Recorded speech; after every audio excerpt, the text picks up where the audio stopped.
চারটা শর্ত আছে ইমানদার পরিচয় দেওয়ার জন্য।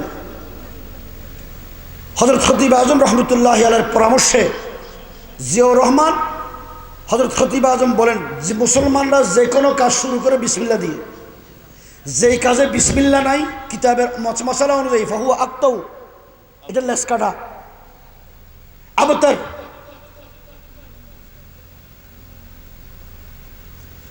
জিয়াউর রহমান খতিব আজমের পরামর্শে বিসমিল্লাহ সংযোজন করলেন এবং উনি বললেন আমরা যে ইমানদার, এই রাষ্ট্রটা মুসলমানের রাষ্ট্র, আমি যে ইমানদার, রাষ্ট্রের সংবিধান রাষ্ট্রীয়ভাবে স্বীকৃতি নাই, আপনি মুসলমানদের আমরা যে ইমানদার সেটা সাংবিধানিকভাবে স্বীকৃতি দেন।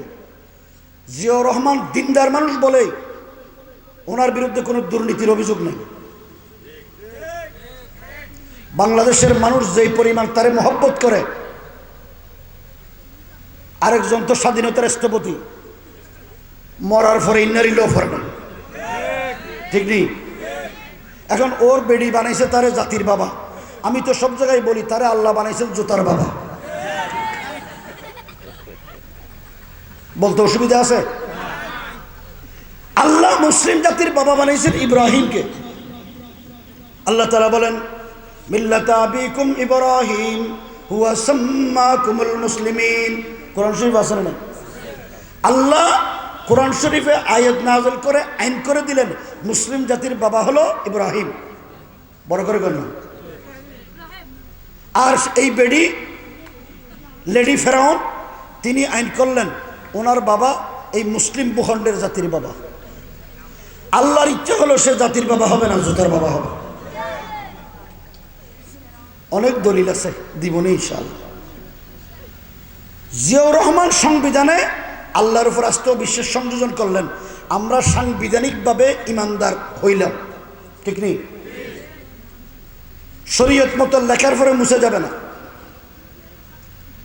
আমরা 2009 সালে তারা ক্ষমতায় আসার পরে আপনাদের সকলের জানা আছে আল্লামা আহমদ শফি রহমতুল্লাহর নেতৃত্বে আমরা হেফাজতে ইসলাম গঠন করেছি। কেন করলাম? আল্লামা আহমদ শফি জীবনে কোনোদিন মিছিল মিটিং করে নাই, কোনোদিন কোনো রাজনৈতিক প্রোগ্রামে যায়নি। বাংলাদেশের লক্ষ লক্ষ সাগরিদ উনি আলেম তৈরি করেছেন, ওস্তাজুল আসাতিজা। ওনাকে যখন উলামা ইকরাম বলল হুজুর আমাদের ঈমান হলো আল্লাহর উপর আস্থা ও বিশ্বাস, সংবিধানে লেখা ছিল সেটা মুছে দিচ্ছেন, আল্লামা আহমদ শফি রহমতুল্লাহি আলাইহি খানকা থেকে বের হয়ে মাঠে অবতীর্ণ হয়েছেন সাংবিধানিকভাবে মুসলমানদের ঈমানকে হেফাজত করার জন্য।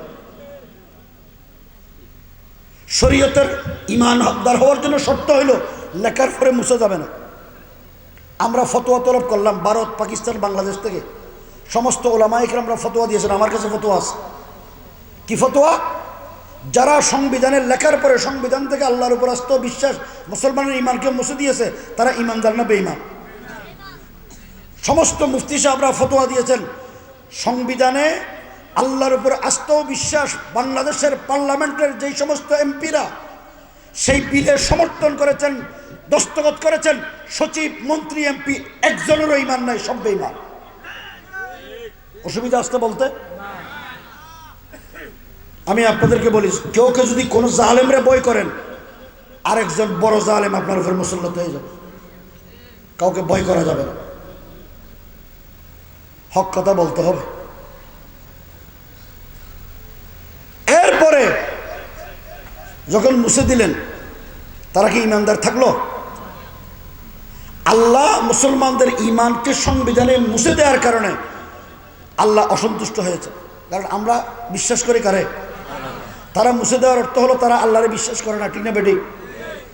এবং তারা ক্ষমতায় আসার পরে যেই পরিমাণ কোরআন বিরোধী আইন করেছেন, একটা একটা বলতে গেলে সারা রাত্র চলে যাবে কিন্তু শেষ হবে না। একটা বলি, আপনাদের মনে আসেনি কোরআন সুন্নাহ বিরোধী নারী নীতিমালা করেছিলেন? কি নারী নীতিমালা? আল্লাহ রাব্বুল আলামিন নাকি কয় আল্লাহ একই মায়ের গর্ভ থেকে ছেলেও দুনিয়াতে আসে, মেয়েও দুনিয়াতে আসে, একই বাপের সন্তান ছেলেও মেয়েও। আল্লাহ ছেলেকে দিলেন সম্পত্তিতে 2 ভাগ, মেয়েকে দিলেন 1 ভাগ। সুতরাং আল্লাহ নারীদের উপরে বেইনসাফ করছে, তারা ইনসাফ করবে, পার্লামেন্টে বিল করে নারী পুরুষের সম্পত্তিতে সমান অধিকার দিবে। নাউজুবিল্লাহ খান। আচ্ছা, আল্লাহ আইন করলো সম্পত্তিতে নারী পাবে 1 ভাগ, ছেলে পাবে 2 ভাগ। আল্লাহ বেশি বুঝলো না বাংলাদেশের মন্ত্রী এমপিরা বেশি বুঝলো? কথা বল না। আচ্ছা, আল্লাহ নারীকে দিলেন 1 ভাগ, ছেলেকে 2 ভাগ দিলেন কেন? এটা বলার আগে খতিব আজম সাহেব রহমতুল্লাহর একটা ওয়াজ বলি। আমরা যখন পড়ি ছাত্র সুরাস ইংরেজিতে, হুজুর এরশাদের আমলে একটা গ্রুপ নারী পুরুষের সমান অধিকারের দাবি করছিল। হযরত খতিব আজম সাহেব রহমতুল্লাহ আলাই, আপনাদের এলাকার এই বরিতলির সন্তান, উনি পটিয়া মাসাব বয়ান করেছেন, যারা নারী পুরুষের সমান অধিকারের কথা বলো, তোমাদের দাবি আমরা মানলাম, যেহেতু আমরা নবীর ওয়ারিস আমরা মানলাম, কিন্তু আমাদের একটা দাবি মানো। কি দাবি? আপনারা বলেন তো, দুনিয়াতে সন্তান পেটে ধারণ করে, গর্ভে ধারণ করে মা না বাবা? মা। তো একই বাবা মা বাবার 2 জনের মিলে সন্তান, সন্তান একজনের না 2 জনের? 2 জনের।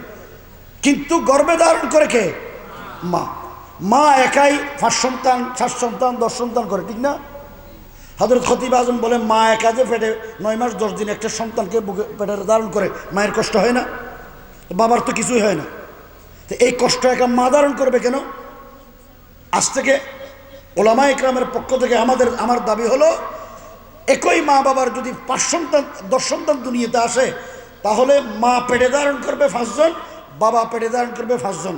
তাহলে নারী এবং পুরুষের অধিকার সমান হইল। সম্ভব?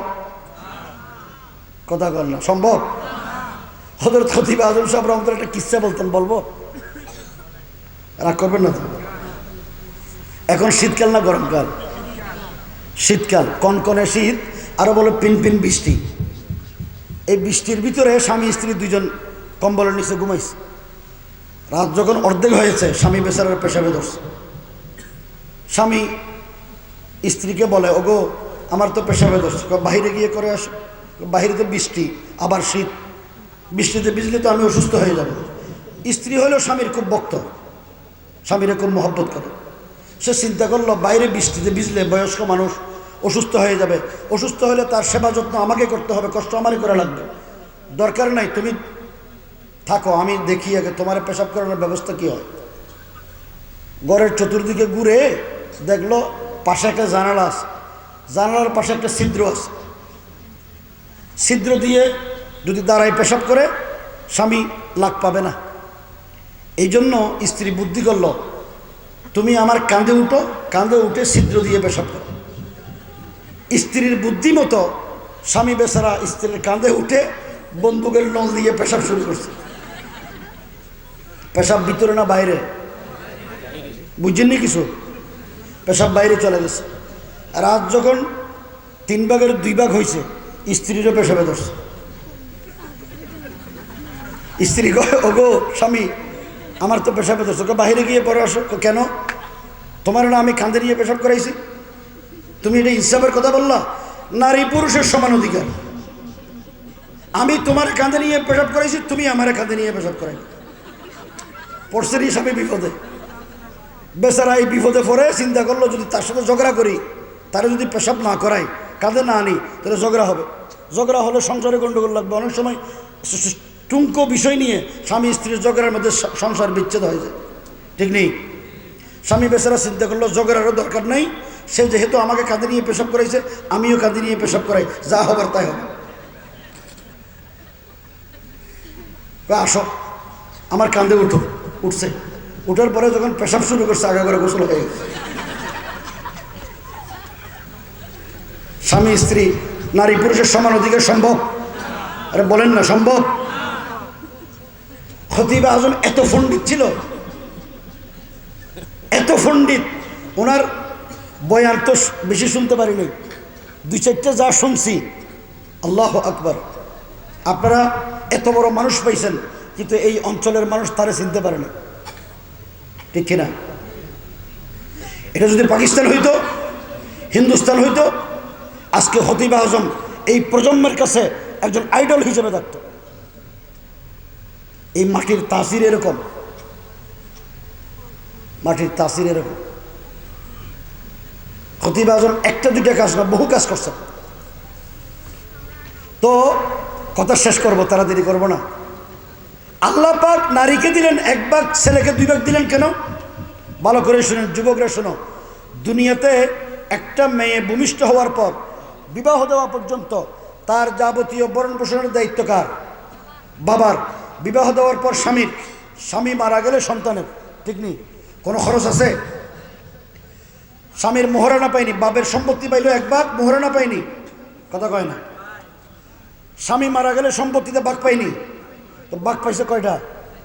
3টা। কয়টা? 1 নম্বর বাপের সম্পত্তির অংশ, 2 নম্বর স্বামীর মোহরানা, 3 নম্বর স্বামীর সম্পত্তির ভাগ। কয়টা হইল? 3টা। খরচ আছে? দুনিয়াতে ছেলে ভূমিষ্ঠ হওয়ার পর বালেগ হওয়া পর্যন্ত তার ভরণ পোষণের দায়িত্ব বাবার। বালেগ হওয়ার পর নিজের, বিবাহ করলে স্ত্রীর, ছেলে মেয়ে হলে তাদের, মা বাবার সম্পত্তি না থাকলে তাদের, আত্মীয় স্বজনের সেলা রহমি করার দায়িত্ব কার? ছেলের। ছেলের খরচ কয়টা? আপনারা কি আমার কথা বুঝেন নাই? কয়টা? 1 নম্বর নিজের, 2 নম্বর বিবি বাচ্চার, 3 নম্বর মা বাবার, 4 নম্বর আত্মীয় স্বজনের। ভাগ পাইছে কয়টা? 2টা। তার খরচের হাত হলো 4টা, ভাগ পাইছে 2টা। মেয়ের কোনো খরচের হাত নাই, ভাগ পাইছে কয়টা? তো আল্লাহ হিসাব করছে না বেহিসাব করছে? তো যারা বলে আল্লাহ নারীদের উপরে বেহিসাব করছে, আমি বলি তারা হলো এই দেশের ইহুদি খ্রিস্টান হিন্দুত্ববাদের দালাল। ঠিক নেই? এইগুলোর মাথার তার ঠিক নাই, তার সিরা। ঠিক কিনা? দেখেন আল্লাহর আইনের বিরুদ্ধে আইন করতেছে। 3য় নম্বর, আল্লাহ আইন করলো ইব্রাহিম জাতির পিতা, সে আইন করলো তার বাবা জাতির পিতা। আল্লাহ তারে জাতির পিতা বানায় নাই, জুতার পিতা বানাই দিলেন। ঘটনাটা বলি। 5 তারিখ যখন দেশ স্বাধীন হইল, সেনা প্রধান রাজনৈতিক নেতৃবৃন্দ আলেমদেরকে ডাকছে, জানেননি আপনারা? জোহরের সময় আমরা নমাজে দাঁড়াইছি, দেখি সেনা প্রধানের পিএস ফোন করছে, আমারে ফোন করছে, মৌলানা মামুনুল সাহেবের ফোন করছে, মুফতি মনির কাসিমি সাহেবের ফোন করছে। আমরা সেনা প্রধানের আহ্বানে সেনা সদর দফতরে গেলাম জোহরের পরপর। ওখান থেকে আলাপ আলোচনা শেষ করে যখন আমাদেরকে বঙ্গভবনে প্রেসিডেন্টের কাছে নিয়ে যায়, আমাদের গাড়ি যখন ফার্ম গেটের আগে বিজয় সরণিতে আসলো, দেখি এক বিশাল মূর্তি, 100 ফুটের কম না লম্বা, পিছন থেকে দেখা যায় না। গাড়ি যখন কাছে আসছে দেখি যে এটা অন্য কারো মূর্তি নয়, এটা হলো জাতির বাবার মূর্তি। গাড়ি যখন আরো কাছে আসলো, জাতির বাবার গলা বেশি মোটা, জাতির বাবা যায়। গাড়ি যখন কাছে আসলো দেখি যে এটা জাতির বাবার গলায় এত বড় মোটা মোটা রশি। কুতুবদিয়া মগনামা এখানে কাছে না, মগনামার ঘাটে দেখবেন বড় বড় স্টিমারগুলো নোংর দিয়ে রাখছে এত বড় বড় মোটা মোটা রশি দিয়ে। ঠিক নেই? জাতির বাবার গলায়ও এত বড় বড় মোটা রশি। গাড়ি আরো কাছে এসে যখন দাঁড়াইলাম দেখি যে 10-12 জন যুবক এত বড় বড় হাতুড়ি দিয়ে জাতির বাবারে পিটানি শুরু করছে। আরো আশ্চর্য, 7-8 বছরের এক ছোট বাচ্চা এর উঠে দিছে জাতির বাবার মাথার উপরে, মাথা মোটা তো, সে দাঁড়াইছে, দাঁড়াইয়া একেবারে ল্যাংটা হয়ে জাতির বাবার মাথার উপরে টপ টপ পেশাব করা শুরু করছে। ভিডিও আছে না? আরো আশ্চর্য, 10-12 জন যুবক এক বিশাল জুতার মালা এনে জাতির বাবার গলায় ফরাই দিছে। জুতার বাবা হয়েছে নি? কার? জোর করে কর না। আল্লাহ তাআলা বলেন, কুলিল্লাহুম্মা মালিকাল মুলক তু'তিল মুলকা মান তাশা ওয়া তানজিউল মুলকা মিম্মান তাশা ওয়া তু'ইজ্জু মান তাশা ওয়া তুযিল্লু মান তাশা বিয়াদিকাল খায়র ইন্নাকা আলা কুল্লি শাইইন কাদির। কোরআন শরীফ আছে না নাই? ইজ্জত দেনওয়ালা কে? বেইজ্জত করনেওয়ালা কে? ক্ষমতা দিল কে? এই কথা মনে রাখবেন। দুনিয়াতে আল্লাহর দেওয়া ক্ষমতা, আল্লাহর দেওয়া জ্ঞান বুদ্ধি দিয়ে ক্ষমতা পাওয়ার পর আল্লাহর আইনের বিরুদ্ধে যদি কেউ আইন করে, আল্লাহর বান্দাদের উপরে যদি কেউ জুলুম করে, আল্লাহ পাক এই জালেমদেরকে দুনিয়াতেও বিচার করেন, মরার পরেও বিচার করেন, মূর্তি বানাইলেও মূর্তিরও বিচার করেন। ঠিক নেই? এটা মূর্তির বিচার না? 10,000 মূর্তি বানাইছে। আপনারা বলেন রসুল দুনিয়াতে আসছে মূর্তি বানানোর জন্য না মূর্তি ভাঙার জন্য? খানায়ে কাবায় কত মূর্তি ছিল? 360। এই কথা কেন বলছি? এই দলের লোকে 16 বছর তো এখানে অত্যাচার করছে, করে নাই? এই মাহফিলে যে গন্ডগোল হইল এই দলের লোকেরাই তো করছে। মূর্তি বানানো ইসলামে হারাম, মূর্তি ভাঙা হলো মুসলমানের কাজ। রসুল খানায়ে কাবায় 360 মূর্তি রাখছে না ভাঙছে? ভাঙছে। কেন ভাঙলেন? রসুল নিজের ইচ্ছায় ভাঙে নাই। রসুল বলেন ক্বালান নবিয়্যু আলাইহিস সালাতু ওয়াস সালাম ইন্নাল্লাহা বাআসানি রাহমাতাল লিল আলামিন ওয়া আমারানি রাব্বি আযজা ওয়া জাল বিমাহকিল মাআযিফ ওয়াল মাযামির ওয়াস সুলব ওয়াল আওসান। রসুল বলেন ওয়া আমারানি রাব্বি আযজা ওয়া জাল, আল্লাহ আমাকে হুকুম করেছেন, নির্দেশ দিয়েছেন মূর্তি ভাঙার জন্য। কিসের জন্য? তো রসুলকে নির্দেশ দিলেন মূর্তি ভাঙার জন্য, রসুলের উম্মতকে বললেন কি আল্লাহ মূর্তি বানানোর জন্য? বঙ্গবন্ধু রসুলের উম্মত নয়, হাসিনা রসুলের উম্মত নয়। রসুল যদি না আসতো, লৌলা কালামা খালাক্তুল আফলাক, শেখ মুজিবুর দুনিয়াতে আসতো না, হাসিনাও প্রধানমন্ত্রী হইতো না। ঠিক না বেঠিক? আল্লাহ তোমাদেরকে ক্ষমতায় দিল, ক্ষমতা পাওয়ার পর রসুলের বিরুদ্ধে আইনের বিরুদ্ধে আইন করো, হ্যাঁ মূর্তি স্থাপন করো। আল্লাহর ইচ্ছা হলো বাংলাদেশে একটা মূর্তিও রাখবে না। 5 তারিখের পরে মূর্তি আছে না নাই? যে কয়টা ছিল লুকাইয়া গর্তের ভিতরে কয়েকদিন আগে এইটাও ভাঙছে। ঠিক না বেঠিক? বিচার কার? তো উনি তো বলছিল যে আমি পলাই যাব না, আমি শেখের বেটি পলাই না। এমন পলাইছে পরের কাপড়টা ছাড়া কিছু নিয়েও যেতে পারে না। যখন সেনা প্রধানের এখানে গেলাম, এক বড় অফিসার, গোয়েন্দা অফিসার বলল উনি দুপুরে খানা খাইতে চাইছিলেন, পরিস্থিতি এমন যে খানার টেবিলে বসলে হাড্ডি একটাও থাকতো না। ঠিক নেই? উনি বলেন নামাজ পড়তেন, তাহাজ্জুদ পড়তেন, কোরআন শরীফ পড়া ছাড়া কোনো কাজও করতেন না। এবার আমি বলি সে উজু করে পড়তেন না উজু ছাড়া পড়তেন? উজু ছাড়া যে পড়তেন এটা দলিল আছে আমার কাছে। এই যে বলেন তো, একটা লোক নাফাক থেকে পাক হওয়ার জন্য কি করে? উজু করে না? পাক পবিত্র কোনো ব্যক্তি কোনো নাফাক ব্যক্তিকে বন্ধু বানায়? কারোর সাথে যায়? মানুষ উজু করে বলে তো আগে পাক পবিত্র অবস্থায় তুমি আমার সাথে আমাকে শুইও না, বলে না? এই বেডি মানুষকে ধোঁকা দেওয়ার জন্য এই নামাজ রোজা কোরআন এগুলি সব প্রতারণা। ঠিক না বেডি? একজন ইমানদার পবিত্র অবস্থায় কোনোদিন বেঈমানকে বন্ধু বানাইতে পারে না। একজন ইমানদার তো ইমানদারের কাছে যাবে, সে গেছে এক মালাউনের কাছে। কোথায়? মামা একেবারে এই এলাকার মানুষ বেশি দরবেশ। হ্যাঁ, স্বামীর কাছে গেছে, স্বামী স্ত্রী সম্পর্ক না, স্বামীর কাছে গেছে, ওখানে বসে বসে বিলকি মারে। তারা মনে করছে আমরা তাদের বিলকিতে ভয় পাবো। ভয় পান? একটা কথা বলি, দেশ যদি স্বাধীন থাকে তাহলে আপনি আমি স্বাধীনভাবে মুমিন হিসেবে নামাজ রোজা হজ যাকাত ইসলামের বিধিবিধান মেনে চলতে পারবো। ঠিক না বেঠিক? আর এই দেশ যদি আক্রান্ত হয়, বিগত 16 বছর আমরা যেভাবে জালেমের জুলুমের শিকার ছিলাম, স্বাধীনভাবে দিন ধর্ম পালন করতে পারছি? আবার এই দেশে কোনো জালেম আসুক, আপনারা কি চান? কারা কারা চান না? চান? যদি না চান, দেশের হেফাজত করার জন্য আপনাদেরকে উদ্যোগী হতে হবে। রসুল বলেন ইসলামের শিক্ষা হলো হব্বুল ওয়াতানি মিনাল ঈমান, দেশপ্রেম হলো ঈমানের অঙ্গ। রসুল বলেন রিবাতু ইয়াউমিন ফি সাবিলিল্লাহি খায়রুম মিনাদ দুনিয়া ওয়া মা ফিহা, একটা স্বাধীন সার্বভৌম রাষ্ট্রের সীমানা পাহারা দেওয়া দুনিয়াতে যত উত্তম কাজ আছে এর চাইতে উত্তম হইল সৈনিকের ভূমিকা পালন করার, সীমানা পাহারা দেওয়া। ঠিক না বেঠিক? দেশের বিরুদ্ধে চক্রান্ত হচ্ছে, এই চক্রান্ত মোকাবেলা করার জন্য সৈনিকের ভূমিকা পালন করতে হবে। রাজি আছেন? রাজি আছেন? আল্লাহর দেখেন, আল্লাহ এই দেশ তোমার জমিন, তুমিই মালিক, তোমার এই মালিকানাকে তা হেফাজত করার জন্য আমরা সৈনিকের ভূমিকা পালন করব। রাজি আছেন তো ইনশাআল্লাহ? আমাদের অনেক